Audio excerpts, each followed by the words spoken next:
नमस्कार साथियों, स्वागत है आप सभी का आपके अपने YouTube चैनल DS एकेडमी में। मैं डॉक्टर सुदेश कांतेजा आपके लिए लेकर चल रही हूँ टीजीटी पीजीटी हिंदी का संपूर्ण क्रैश कोर्स, वो भी निःशुल्क।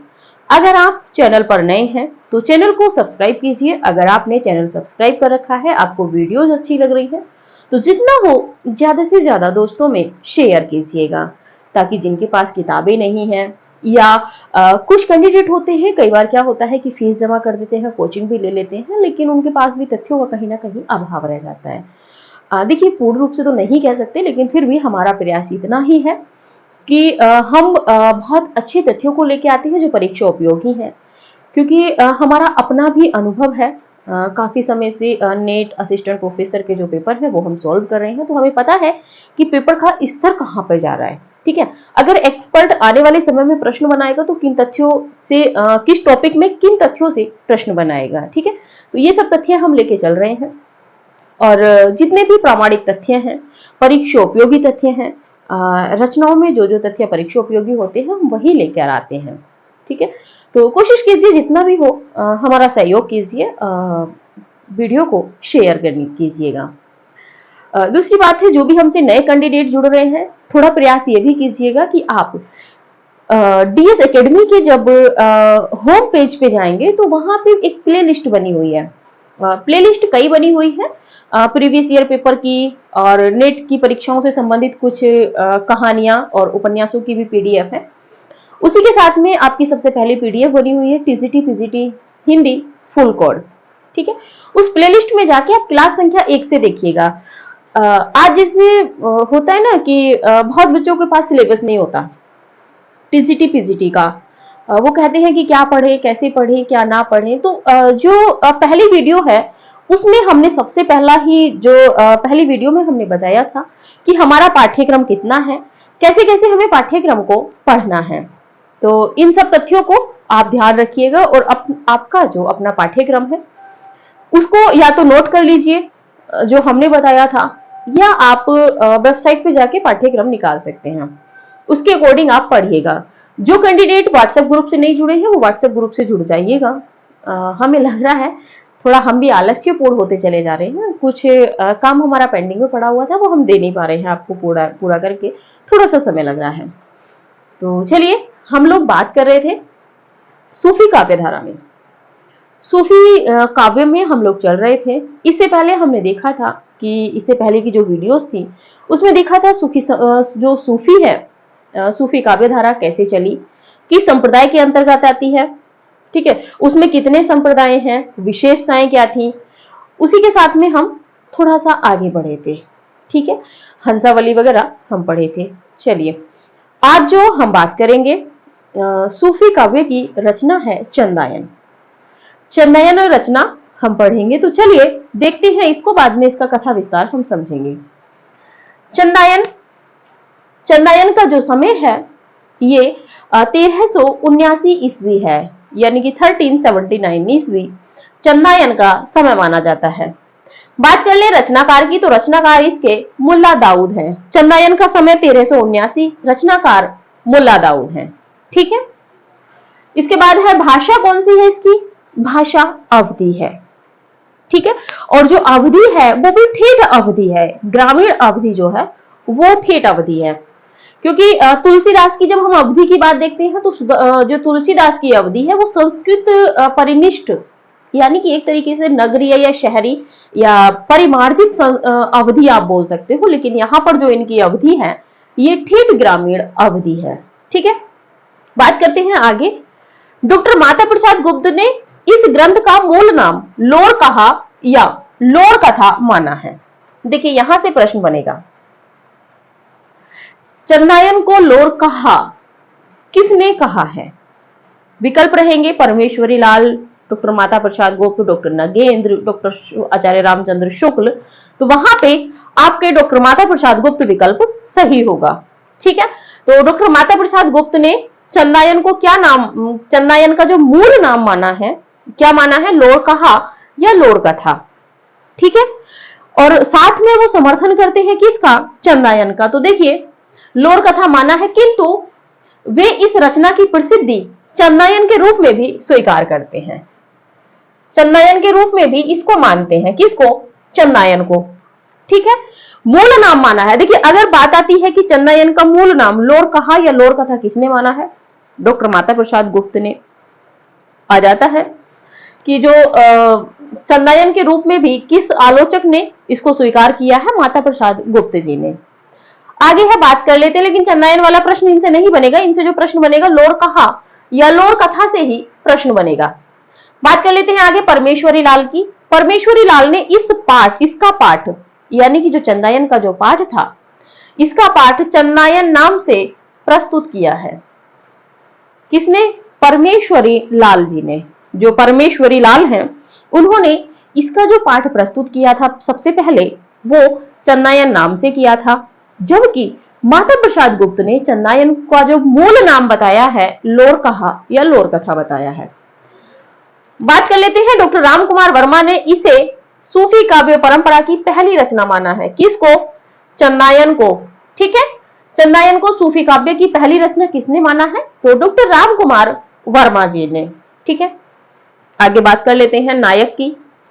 नायक इसमें लोर है, नायिका चंदा है। ठीक है, जो मुख्य नायक नायिका है वो लोर और चंदा है। इसी के साथ में अगर बात करें उपनायिका की, तो उपनायिका में है मैना। मैना जो है ये लोर की पहली पत्नी होती है, क्योंकि पहले जो लोर है उसका विवाह हुआ होता है मैना से। आगे पात्र है राजा सहदेव। ये जो है गोवर्गढ़ के राजा हैं, और ये जो राजा सहदेव हैं, ये चंदा के पिता हैं। ठीक है, आगे है बाजुर। बाजुर एक भिक्षुक होता है इसमें, और ये एक तरफा प्रेम करता है। किससे? चंदा से। ठीक है, इसके बाद में है बृहस्पति। ये बृहस्पति है, आप कंफ्यूज ना होइएगा, बृहस्पति, और ये चंदा की सखी बताई गई है। ठीक है, आप स्क्रीनशॉट लीजिए, फिर देखते हैं इसका कथासार।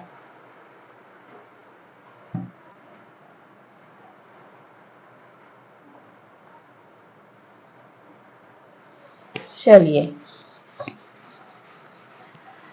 जो बाजुर होता है वो एक तरफा इनसे प्यार करता है। किससे? चंदा से। और इसी के साथ में एक बावन है जो जिसका चंदा से शुरू में विवाह होता है।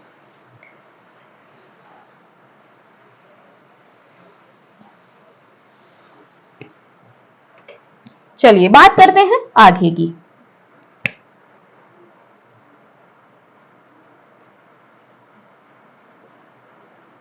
इसकी कथा लिख लेते हैं, थोड़ी सी आप नोट करके रखिएगा। इसकी कथा लोर और चंदा के, इसकी कथा लोर और यानी कि लौरिक, लोर और चंदा के उन्मुक्त प्रेम पर आधारित है। किसकी? लोर और चंदा की आधारित है। आगे बात कर लेते हैं दोनों का। प्रथम दर्शन दर्शाया ही दोनों में प्रेम हो जाता है। दोनों में प्रेम की उत्पत्ति, यानी कि दोनों में प्रेम होता है, तो दोनों में प्रेम की उत्पत्ति तथा विभिन्न व्यक्तियों द्वारा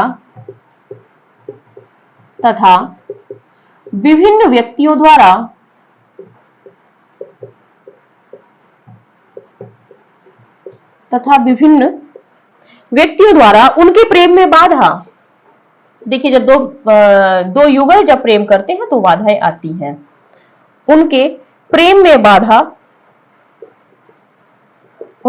में बाधा नाग द्वारा नायिका को डसना।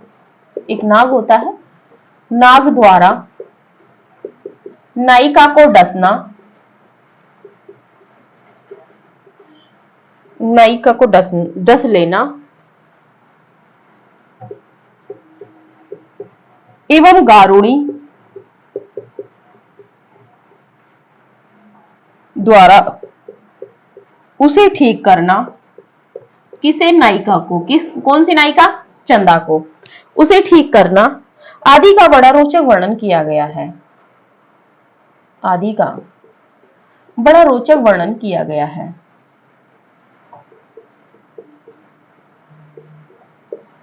बड़ा रोचक वर्णन किया गया है। ठीक है, किया गया है। हमारी स्मृति भी स्लिप होती जा रही है आजकल, क्या करें।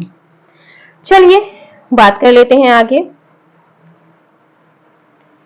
इस रचना में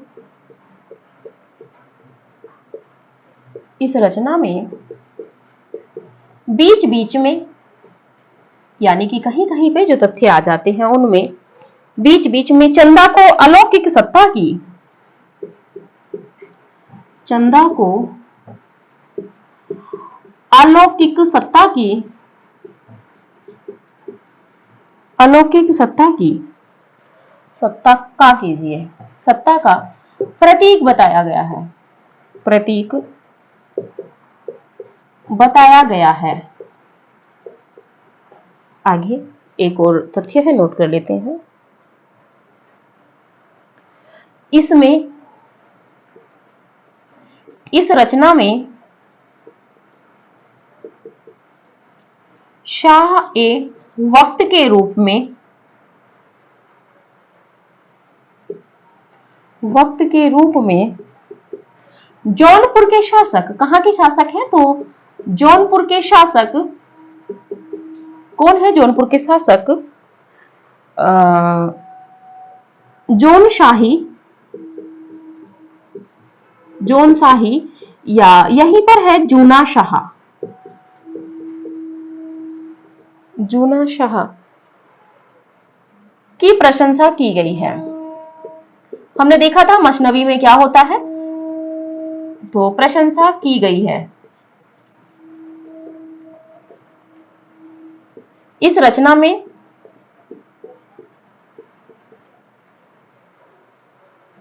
पांच चौपाई पर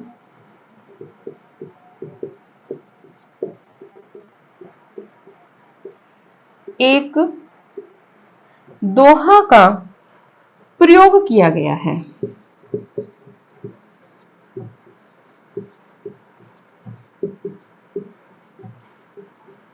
ठीक है, चलिए देखते हैं इस रचना को।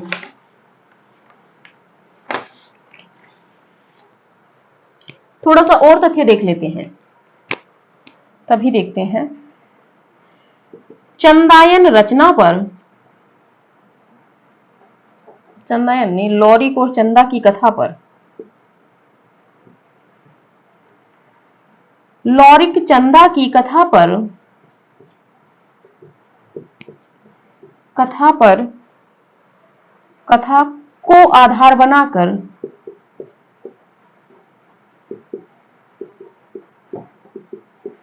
बनाकर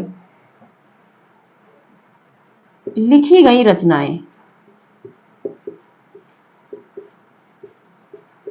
देखते हैं कौन कौन सी रचनाएं हैं जो लौरिक चंदा को आधार बनाकर लिखी गई हैं। पहले नंबर पे लिखिए दक्षिणी हिंदी के कवि, बहुत महत्वपूर्ण है, यहां से प्रश्न बनेगा। दक्षिणी हिंदी के कवि कौन है? गवासी। गवासी कवि ने क्या रचना लिखी है? मैना सतवंती,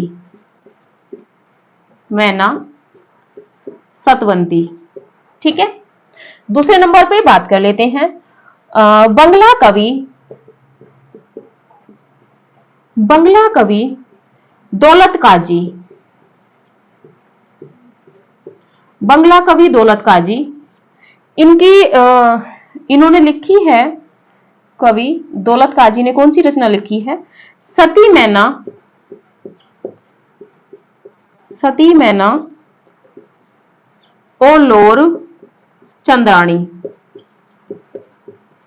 ये किसने लिखी है? दौलत काजी ने।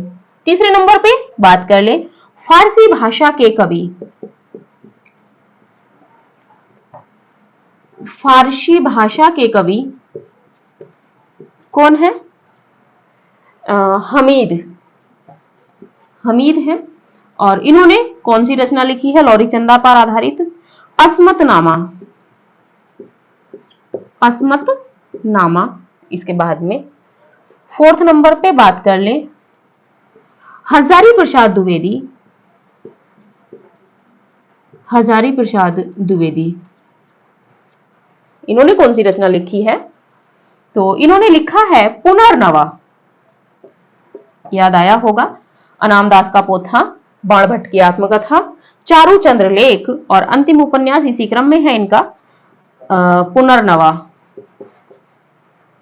बाण भट्ट की आत्मकथा, चारू चंद्र लेख, पुनर्नवा।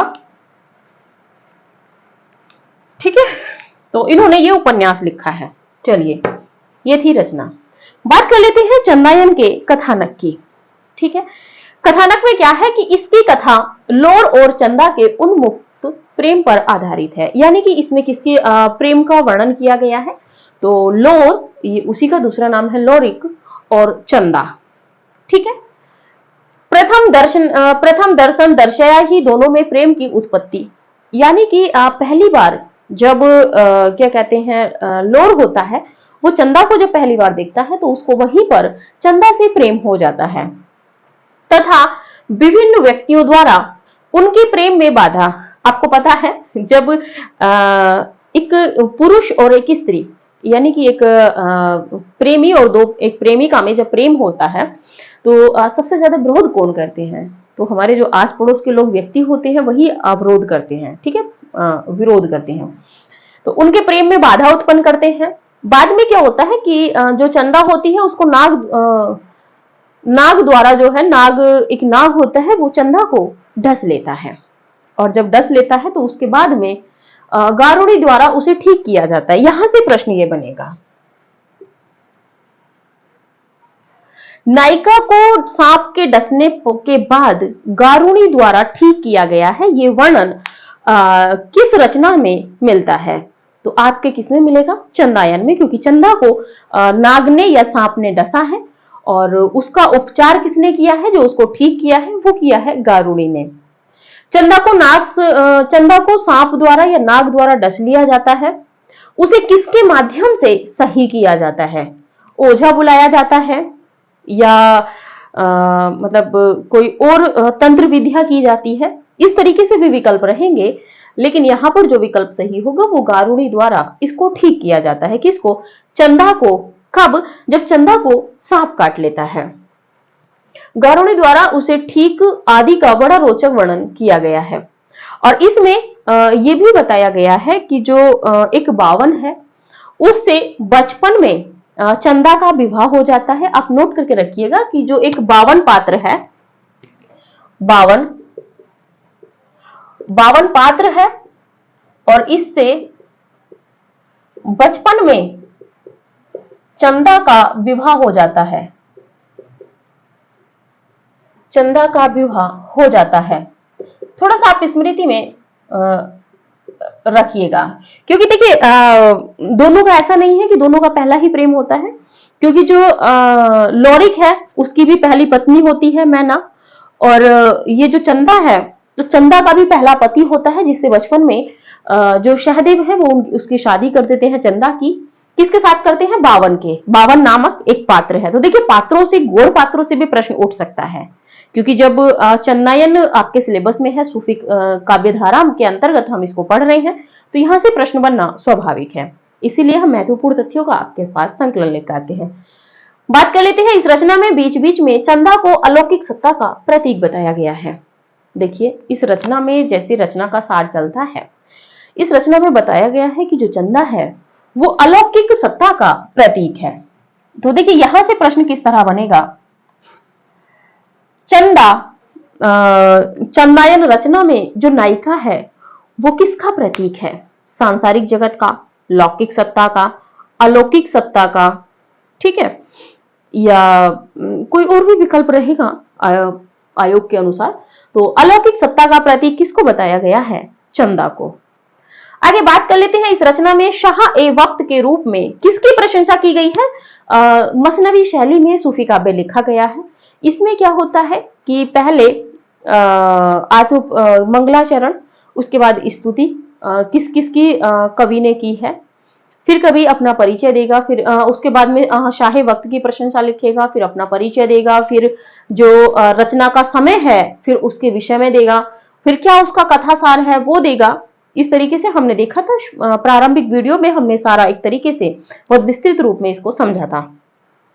तो इसमें जो शाही वक्त के रूप में प्रशंसा की गई है वो किसकी? जौनपुर के शासक कौन है? जोन शाही या जूना शाह। जौनपुर के शासक जोन शाही या जूना शाह। किस रचना में इनकी शाही वक्त के रूप में प्रशंसा की गई है? तो चंदायन में। ठीक है, और इस रचना में 5 चौपाइयों पर एक दोहा का प्रयोग किया गया है। तो इसमें 5 चौपाइयों पर एक दोहे का एक दोहा मिलता है। आप इसमें तो नोट करिएगा ही, लास्ट में हम इसका इंडेक्स भी बनवाएंगे कि किस रचना में 5-5 चौपाइयां हैं पर दोहा है, किसमें 7 चौपाइयों पर दोहा है, कौन सी अवधी भाषा की है, कौन सी ब्रज भाषा की है, वो राजस्थानी भाषा की है, ये सभी देखेंगे। आगे बात कर लेते हैं लौरिक चंदा की कथा को आधार बनाकर लिखी गई रचनाएं। तो देखिए, जब लौरिक चंदा चंदायन हमने पढ़ा, चंदायन में लौरिक या लोर और चंदा की कथा है। अब इनकी दोनों की कथाओं को आधार बनाकर जो आगे रचनाएं लिखी गई हैं, हम उनको एक बार पढ़ेंगे कि कौन कौन सी रचनाएं बनी है, क्योंकि चंदायन से कई बार प्रश्न बन चुका है। तो हो सकता है कि अब चंदायन से प्रश्न ना बनकर उस पर आधारित जो और रचनाएं लिखी गई हैं उनके विषय में प्रश्न बन जाए। तो देखिए, बात करते हैं पहले नंबर पे। पहले नंबर पे है दक्खनी। जो दक्खनी हिंदी के कवि हैं कौन है? गवासी। गवासी कैसे कवि हैं? तो दक्खनी हिंदी भाषा के कवि हैं। इन्होंने कौन सी रचना लिखी है लौरिक चंदा पर आधारित? मैना सतवंती। देखिए प्रश्न, मैना सतवंती किसकी रचना है? गवासी कवि की। गवासी किस भाषा के कवि हैं? दक्खनी हिंदी के हैं। और मैना सतवंती रचना का आधार स्रोत क्या है? तो ये होगा लौरिक चंदा की कथा, या सीधा सीधा विकल्प में चंदायन भी आपको मिल सकता है। दूसरी रचना की बात करें तो दूसरे कवि हैं बंगला कवि, यानी कि बंगला भाषा के कवि कौन है? दौलत काजी। दौलत काजी ने लौरिक चंदा की कथा को आधार बनाकर कौन सी रचना लिखी थी? तो सती मैना और लोर चंद्राणी। सती मैना और लोर चंद्राणी किसकी रचना है? तो दौलत काजी की रचना है। किस पर आधारित है? लौरिक चंदा पर या चंदायन पर। ठीक है, लोर कहा या लोर कथा भी वहां विकल्प में हो सकता है। अगली है फारसी भाषा के कवि। फारसी भाषा के कवि कौन कौन है? हमीद। हमीद की कौन सी रचना है? अस्मतनामा। अस्मतनामा किसकी रचना है? हमीद की। किस पर आधारित है? तो ये है आपकी लौरिक या चंदा पर या चंदायन पर। आगे बात कर लेते हैं, सबसे महत्वपूर्ण है, प्रश्न बन चुका है, हजारी प्रसाद द्विवेदी। हजारी प्रसाद द्विवेदी जी का निम्न में से कौन सा उपन्यास चंदायन की कथा पर आधारित है या लौरिक चंदा की कथा को आधार बनाकर लिखा गया है? ये प्रश्न बन चुका है, आगामी परीक्षाओं में भी बनने की संभावना है। तो हजारी प्रसाद द्विवेदी जी का कौन सा उपन्यास है? पुनर्नवा। ठीक है, आप स्क्रीनशॉट लीजिए, फिर आगे बढ़ते हैं।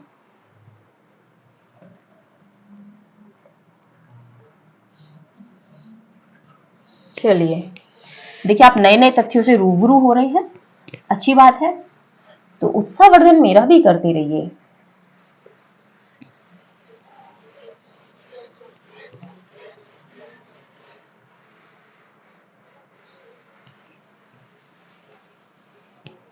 चलिए बात करते हैं, अगली रचना है लखम सेन पद्मावती कथा। लखम सेन पद्मावती कथा। ठीक है, बात कर लेते हैं समय की। तो समय है 1459 ईस्वी। 1459 ईस्वी। रचनाकार दामो या दामोदर कवि। दामोदर कवि। इसकी विशेषता यह है कि स्वयं कवि ने इस रचना को, महत्वपूर्ण है, इस रचना को वीर कथा कहा है। क्या कहा है? तो वीर कथा कहा है। किसको कहा है? तो लखनसेन पद्मावती। लक्ष्मण सेन भी लिख सकते हो, लेकिन लखनऊ सेन पद्मावती डॉक्टर नगेंद्र जी लिखे हुए हैं। रचना में राजा लक्ष्मण सेन की पॉइंट में लिखेंगे। रचना में राजा लक्ष्मण सेन एवं राजकुमारी पद्मावती एवं राजकुमारी पद्मावती एवं राजकुमारी पद्मावती के प्रथम दर्शन पद्मावती के, वैसे ये सब लिखने की आवश्यकता नहीं है, प्रथम दर्शन में ही एक दूसरे को प्रेम होता है। प्रथम दर्शन जन्य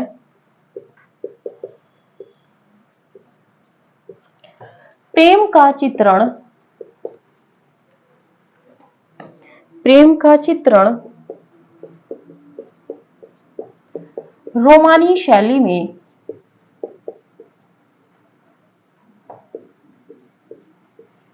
में किया गया है।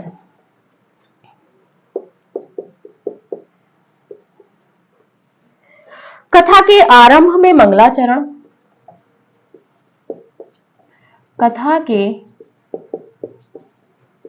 आरंभ में मंगलाचरण, मंगलाचरण के बाद में गणेश स्तुति, गणेश स्तुति, और गणेश स्तुति के बाद में आत्म परिचय, जो कवि अपना देता है, कवि अपना परिचय देता है स्वयं का, तो आत्म परिचय। रचना काल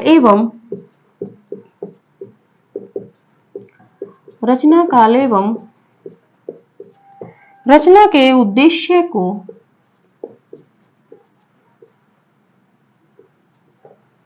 रचना के उद्देश्य का निर्देश किया गया है, उद्देश्य का निर्देश किया गया है। ठीक है, आगे देखते हैं। रचना में लक्ष्मण सेन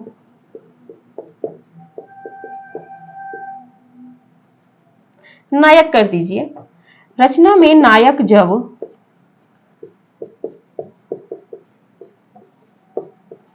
आप इस पे थोड़ा सा दोबारा पढ़ेंगे तब आप इस पे जोर देंगे नायक और नायिका, तब आपको स्मृति में आएगा दोबारा जोर डाल के कि राजकुमारी पद्मावती और राजा लक्ष्मण सेन है। तो रचना में नायक जब नायिका को पहली बार देखता है तभी उसको प्रेम हो जाता है, तभी उसको प्रेम हो जाता है। तत्पश्चात राजा योगी के वेश में होता ही था। अधिकांशतः सूफी प्रेमाख्यान जो रचनाएं हैं उनका यही मत है कि राजा जो है वो योगी का वेश रख के निकल जाता है। एक हमारे यहाँ पे भी है माननीय योगी आदित्यनाथ जी, उनको ना समझ लीजिएगा। तत्पश्चात राजा योगी वेश में घर से निकल जाता है।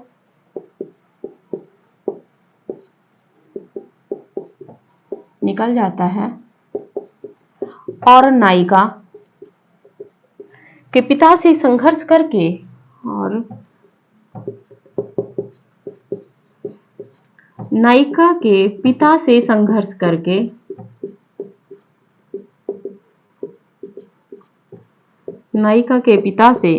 संघर्ष करके उसे प्राप्त करता है। किसको? नायिका को उसे प्राप्त करता है। कवि ने छंद योजना में, आगे है पॉइंट, कवि ने छंद योजना में चौपाई के अतिरिक्त दोहा व सोरठा भी रखे हैं। छंद योजना में चौपाई के अतिरिक्त, महत्वपूर्ण है लाइन, चौपाई के अतिरिक्त दोहा व सोरठा भी रखे हैं।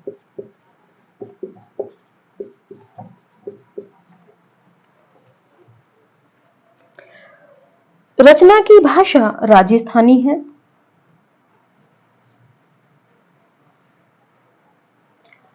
भाषा आप यहां पे लिखिए, भाषा राजस्थानी। ठीक है, आगे लिखिए, लिख लीजिए भाषा राजस्थानी है तथा कवि ने संस्कृत की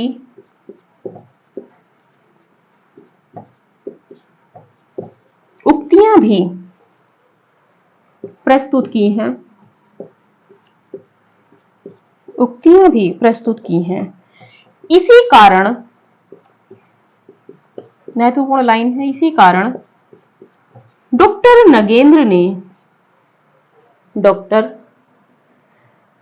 नगेंद्र ने इस रचना को पांडित्यपूर्ण रचना कहा है। पांडित्यपूर्ण रचना कहा है। दामो कवि पढ़े लिखे थे। दामो कवि पढ़े लिखे थे। आप वॉइस पे कांटेक्ट स्पष्ट होके थोड़ा सा लिखिएगा। दामो कवि पढ़े लिखे थे जिससे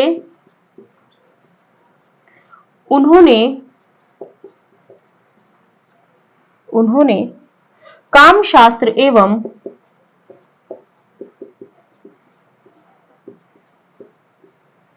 नायिका भेद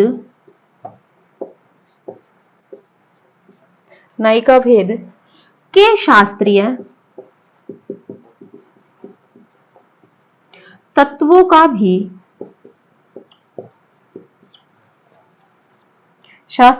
का भी समन्वय रचना में किया है। समन्वय रचना में किया है। चलिए जानते हैं रचना की पूरी तरह। लक्ष्मणसेन पद्मावती, समय 1459 ईस्वी। लेखक या जो रचनाकार है दामो या दामोदर कवि। तो विकल्प में जो रहता है दामोदर कवि ही रहता है। हो सकता है कंफ्यूज करने के लिए आपको दामो दे दे। समय क्या है 1559 ईस्वी, यानी कि 1459 ईस्वी जो है इसका समय है किसका? लक्ष्मणसेन पद्मावती। ठीक है, और जो नायक है वो लक्ष्मणसेन है। यहां पे लिख लीजिए नायक लक्ष्मणसेन, और नायिका थोड़ा सा महत्वपूर्ण हो जाता है की पॉइंट में पद्मावती। वैसे तो लिखा हुआ है पर फिर भी स्पष्ट हो जाता है। भाषा क्या है? राजस्थानी है। ठीक है, बात कर लेते हैं कि स्वयं कवि ने इस रचना को क्या कहा है। तो वीर कथा प्रश्न बन सकता है। दामोदर कवि ने अपनी रचना को अन्य किस नाम से पुकारा है? अब लक्ष्मणसेन पद्मावती तो आपको पता है। अब यहां पे वीर कथा होगा, वीर काव्य होगा, ठीक है, और वीर छत्राणी होगा, और भी कोई नाम अन्य हो सकता है। और इसकी विशेषता यह है कि ये पुरुष नाम पर इस रचना का नाम लिखा गया है। लक्ष्मण यानी कि इसमें जो नायक और नायिका दोनों के नाम का मिश्रण है। किसी एक के नाम को आप आधार नहीं बना सकते। जैसे कि अभी तक हम पढ़ते हुए आ रहे थे चन्नायन, हंसावली, तो इस तरह इसमें नहीं है। इसमें सीधे सीधे लक्ष्मणसेन या लक्ष्मणसेन जो है, और लक्ष्मणसेन का ही अपभ्रंश में जाके लक्ष्मण होता है।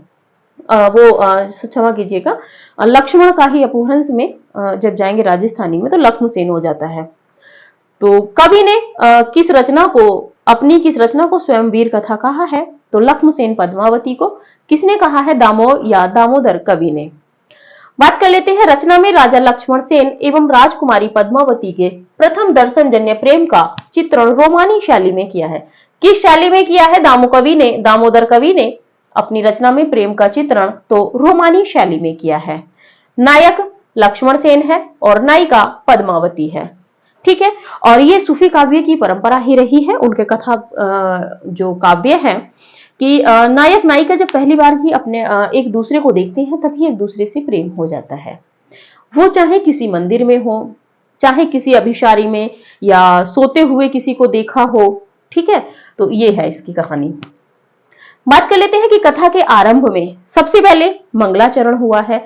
ये मशनवी शैली की विशेषता रही है, जो हम बार बार बता रहे हैं। पुरानी क्लासेज में जब आप विशेषताओं में जाएंगे तो आपको वहां पर सब तथ्य मिल जाएंगे विस्तृत रूप में। तो पहले क्या हुआ है, मंगलाचरण। मंगलाचरण के बाद गणेश की स्तुति की गई है, यानी कि गणेश की वंदना की गई है, गणेश जी को याद किया गया है पद में। इसमें वैसे याद नहीं किया जाता है, पहले मंगलाचरण का पद हो गया, दूसरे में गणेश स्तुति से संबंधित पद हो गया, तीसरे में कवि ने खुद का अपना परिचय दे दिया, चौथा पद आया उसमें पता चला कि रचना का समय दे दिया, फिर आया रचना का उद्देश्य निहित कर दिया।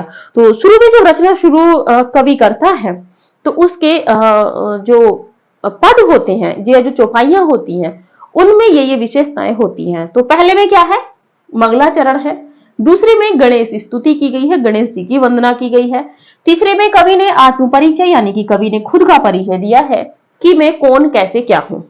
ठीक है, बाद में होता है इसमें कि रचना काल का समय भी कवि निहित कर देता है। ठीक है, सन 927 आहा, इस तरीके से 1272 मझारिया, तो इस तरीके के जो पद हमें देखने को मिलते हैं, तो इनसे रचनाओं का जो है समय निकल जाता है। इसके बाद में क्या किया है कवि ने कि रचना के उद्देश्य को इस निर्देशित किया है, यानी कि बताया है कि इसके बाद क्या है कि रचना का उद्देश्य क्या है। बात कर लेते हैं कि रचना में नायक जब नायिका को पहली बार देखता है तभी उसको प्रेम हो जाता है। तत्पश्चात प्रेम तो हो गया, अब भाई बाहरी जो लोग हैं उनसे भी तो है ना, तो प्रेम हो गया। और प्रेम होने के बाद में क्या होता है कि नायिका को पाने के लिए जब नायक पहली बार नायिका को देखता है, उसके बाद में नायक क्या करता है कि राजा योगी वेश में, यानी कि योगी के वेश में निकल जाता है घर से, और किसके लिए, नायिका को ढूंढने के लिए कि नायिका का घर कहाँ है, कैसे है। फिर नायिका के पिता से क्या करता है भाई, संघर्ष तो सीधे सीधे होगा नहीं, उस समय की बात है, तो युद्ध करेगा। तो युद्ध करने के बाद में संघर्ष में, युद्ध में जब जीत जाता है उसके पिता से, पद्मावती के, तो उसे प्राप्त करता है। और प्राप्त करने के बाद में आपको पता है कि दोनों का विवाह होता है। तो बहुत ज्यादा इस तरह की स्टोरी लिखने का यहाँ पर कोई औचित्य नहीं था। ठीक है, आगे बात कर लेते हैं कि कवि ने छंद योजना में, जो छंद योजना इसमें रखी गई है, क्या रखी गई है कि चौपाई के अतिरिक्त दोहा व सोरठा भी रखे हैं। तो देखिए, जो दामोदर कवि हैं, इनकी शास्त्रीय पद्धति ये थी, ये थोड़े से पढ़े लिखे थे, तो इन्होंने उस शास्त्रीय पद्धति को यहाँ पे अपनाया था। तो इन्होंने चौपाई के साथ में दोहा और सोरठा दोनों का प्रयोग इसमें किया है। ठीक है, कई बार क्या होता है कि सीधे सीधे प्रश्न बन जाता है कि निम्नलिखित में से दोहा चौपाई सोरठा तीनों छंद का प्रयोग किस रचना में किया गया है। ठीक है, तो इस तरह की 2-3 अगर रचनाएं हैं जिसमें दोहा चौपाई सोरठा तीनों का प्रयोग मिला है, आप उनको एक तरफ लिख लीजिए सीक्वेंस में। दोहा चौपाई का जिन जिन रचनाओं में प्रयोग हुआ है उनको एक तरफ रख लीजिए। तो वहां पे अगर आपको 2 या 3 रचनाएं अगर आपको एक कैटेगरी की मिल गई, आप मान के चलिए कि आने वाले समय में यहां से भी प्रश्न बन सकता है।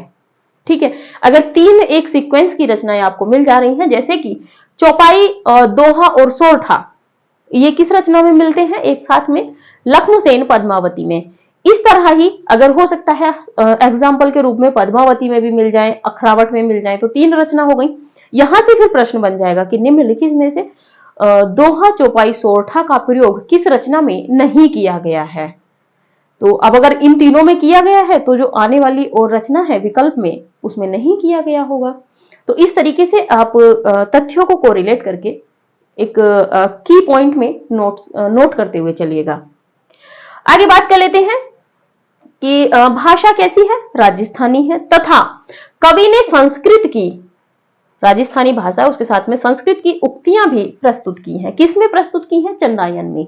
जबकि जो कवि हैं कैसे हैं, सूफी कवि हैं, भाषा क्या है, राजस्थानी है, लेकिन उसके साथ में भी उन्होंने संस्कृत की कुछ उक्तियां यानी कि कुछ जो पद होते हैं, तत्सम शब्दावली होती है, उनका प्रयोग या कथन कहे जो जाते हैं, जो पद कहे हैं या सोरठा रखा है, उनमें संस्कृत के शब्दों का प्रयोग किया है।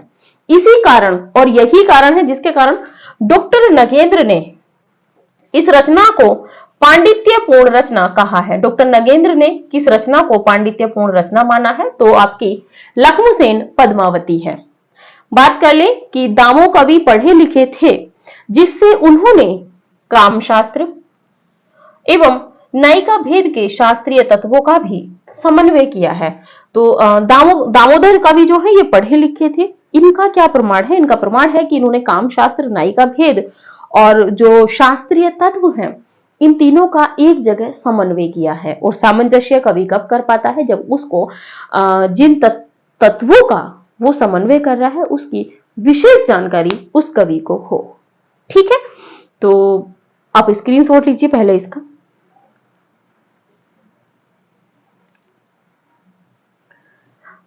चलिए, तो आज की क्लास जो है हम यहीं पर रखते हैं और लक्ष्मणसेन पद्मावती में सीधा है। लक्ष्मणसेन पद्मावती का समय 1459, दामोदर कवि, नायिका पद्मावती, नायक लक्ष्मणसेन, राजस्थानी भाषा में है। कवि ने स्वयं इसे वीर कथा कहा है और डॉक्टर नगेंद्र ने इसे पांडित्यपूर्ण रचना कहा है। किस आधार पे? कि राजस्थानी भाषा होने के साथ में कवि ने इसमें संस्कृत के शब्दों का भी या संस्कृत की उक्तियों का भी प्रयोग किया है। नायक नायिका को जब पहली बार देखता है तभी उससे प्रेम कर ले जाता है। उसके बाद में नायक नायिका को पाने के लिए योगी के वेश में घर से निकल जाता है। रास्ते में उसको संघर्ष करना पड़ता है, यानी कि जब रानी के पद्मावती के घर जब पहुंचता है, यानी कि महल के पास में जब पहुंचता है राज्य में, तो जाहिर सी बात है पिता को पता लग जाता है, पिता से युद्ध करता है। उसके बाद में पद्मावती को हासिल कर लेता है और अंततोगत्वा दोनों का विवाह हो जाता है। तो ठीक है, और इसमें यहाँ पे थोड़ा सा है कि किस शैली में किया है, तो रोमानी शैली में प्रयोग किया है। पहले मंगलाचरण है, गणेश स्तुति है, उसके बाद में आत्म परिचय है, रचना का समय है और फिर रचना का उद्देश्य है। ठीक है, तो आज की क्लास यहीं तक रखते हैं। मिलते हैं अगली क्लास में। बहुत विस्तार के साथ में हम सभी रचनाओं को देख रहे हैं। यकीन मानिए कि यहीं से प्रश्न बनेगा। जो इन रचनाओं की कुछ पंक्तियां हैं वो हम आपको PDF में देंगे, बोर्ड पर लिखाना संभव नहीं है। तो ठीक है, जितना हो वीडियो को ज्यादा से ज्यादा आप शेयर कीजिएगा। अपना थोड़ा सा गुरु दक्षिणा के रूप में हमें भी अपना सहयोग दीजिए, जो भी आपके पास पब्लिकली प्लेटफॉर्म है। तो ठीक है, आज की क्लास यहीं तक रखते हैं। मिलते हैं अगली क्लास में अगले नवीन तथ्यों के साथ में। जो लोग नए जुड़ रहे हैं कोशिश कीजिएगा कि क्लास संख्या 1 से देखिएगा, ताकि आप आने वाली जो आगामी परीक्षाएं हैं उनके लिए एक विधिवत संकलन अपने पास आप रख सके। जब हम आपको विधिवत रूप से क्लास दे रहे हैं तो आप भी थोड़ा सा कष्ट उठा के आप विधिवत रूप में तथ्यों को एक जगह संकलित कर लीजिए, ताकि परीक्षा के समय पे आपको बहुत ज्यादा किताबें ना खोलनी पड़े, आपका एक ही नोट से काम चल जाए। क्योंकि वैसे तो हम सभी किताबों का निचोड़ आपके लिए लेकर आ रहे हैं। सहायक मूल पुस्तकों का तो ला ही रहे हैं, साथ में जो सहायक पुस्तकों में भी नवीन तथ्य हैं वो भी हम आपके लिए लेकर आ रहे हैं। तो ठीक है, हम आपके लिए इतनी मेहनत कर रहे हैं, थोड़ी सी मेहनत आप भी हमारे लिए कर लीजिए। जितना हो वीडियो को शेयर कर दीजिए। तो ठीक है, आज की क्लास यहीं तक रखते हैं। मिलते हैं अगली क्लास में नवीन और विस्तृत चर्चा के साथ में, तथ्यों के साथ, ताकि तथ्य इस तरह पढ़ें कि फिर हमें दोबारा पढ़ने ना पड़े। तो ठीक है, तब तक के लिए नमस्कार, धन्यवाद।